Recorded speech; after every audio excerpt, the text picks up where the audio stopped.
You mentioned the abortion ballot initiatives, and I want to spend some time talking about that because a number of different states could potentially see their citizens voting on abortion access in November. But the process of getting that ballot initiative all the way through in front of voters is a little complicated. There are petitions and there are signatures and there's court certification. Can you break down where do we stand with these initiatives at this point in 2024? Yeah, so it is incredibly complicated. And I'll say, even more than complicated, oftentimes getting a ballot initiative on a progressive issue in a state with a conservative government is actually a hostile process. I mean, when we were going through this at Ohio, it wasn't enough to just collect the signatures and get all the forms in on time. We actually had every state government agency actively opposing us, trying to fight us, trying to take us down every step of the way. So I have so much love and respect for my comrades in places like Florida, where they are, they have been building support all over the country. They've been gathering signatures. They've been, going through the whole process. They have an incredibly huge body of work to do to get this across the finish line. But what inspires me is the folks in all over the country, right? Folks in Colorado, folks in Arizona, folks in Florida, right? I mean, there's multiple states where we may or may not see it make it all the way to the finish line. But I think at the end of the day, what's important here is that voters are realizing that they have power, right? They have the ability to actually say, I want abortion to be legal. And where maybe, a state legislature has failed because they've enacted a ban that goes against the will of the people in that state, that the people have a chance to respond. And in every time over the past 2 years that we have taken abortion to the ballot, we have won. And so I am wishing all of the success to our colleagues around the country. And the track record is really clear. Voters are angry about abortion bans, and they're outraged that their state governments are enacting these wild conservative policies, or in some case, resurrecting them from, over 100 years ago, in a way that's totally contrary to what majorities of people in every single state in this country believe. It has been remarkable to see the voter turnout for the ballot initiatives that have happened thus far. It really is, as you said, a galvanizing issue. So at this point in time, how many states will definitely have a ballot measure that people can vote on in November?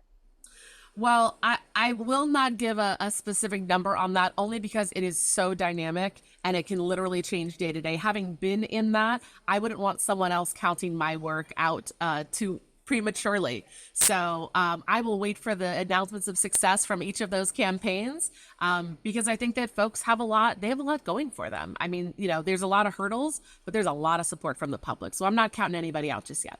Okay, you're not counting anyone out. Is there a call to action you have for folks in states where they're either confused about if they will have an abortion measure to vote on, or if they want to be able to have their say in November? Absolutely. So I think really important, the two things I think people should do is, one, get in touch with local abortion supporting organizations in your state, whether that's an abortion fund, an abortion clinic, a reproductive justice organization. Get on their mailing list, because if there is a ballot initiative, they're going to tell you all about it.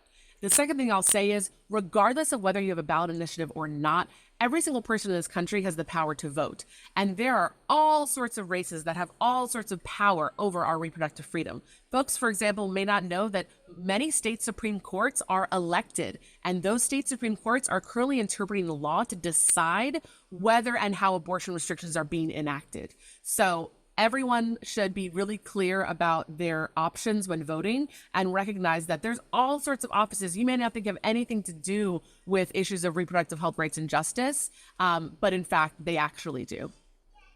You mentioned state Supreme Courts. I want to shift briefly to the federal Supreme Court, which just yesterday dismissed the Idaho emergency abortion case, which is quite complicated in its specifics, but effectively is allowing for now women to receive abortions in Idaho in an emergency circumstance.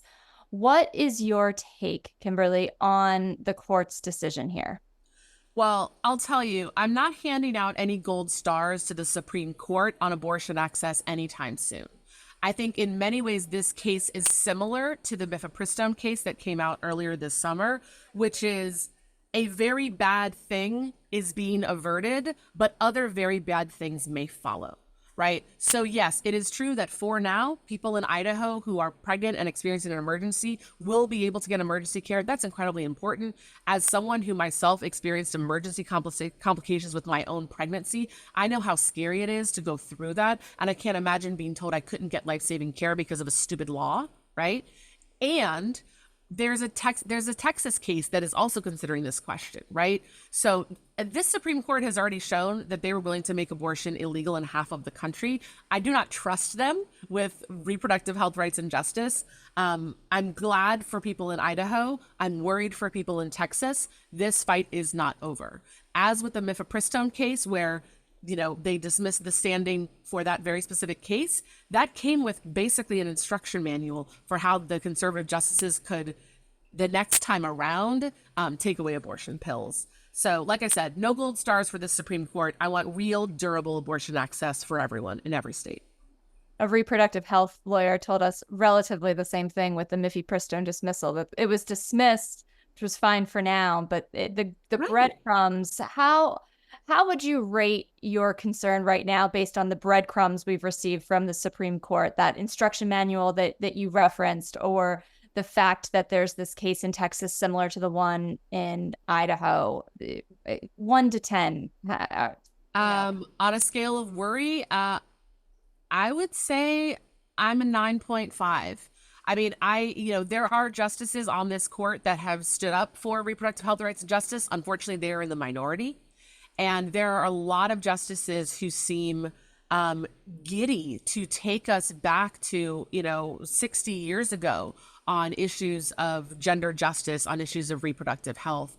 And even when the cases presented before them are so poorly put together by abortion opponents, some of these conservative justices clearly are looking to be co-conspirators with those who want to ban abortion. So I think we'll see more challenges to mifepristone. We expect we'll likely see another challenge to EMTALA. And all of this underscores, again, this is not sustainable. This is not tenable.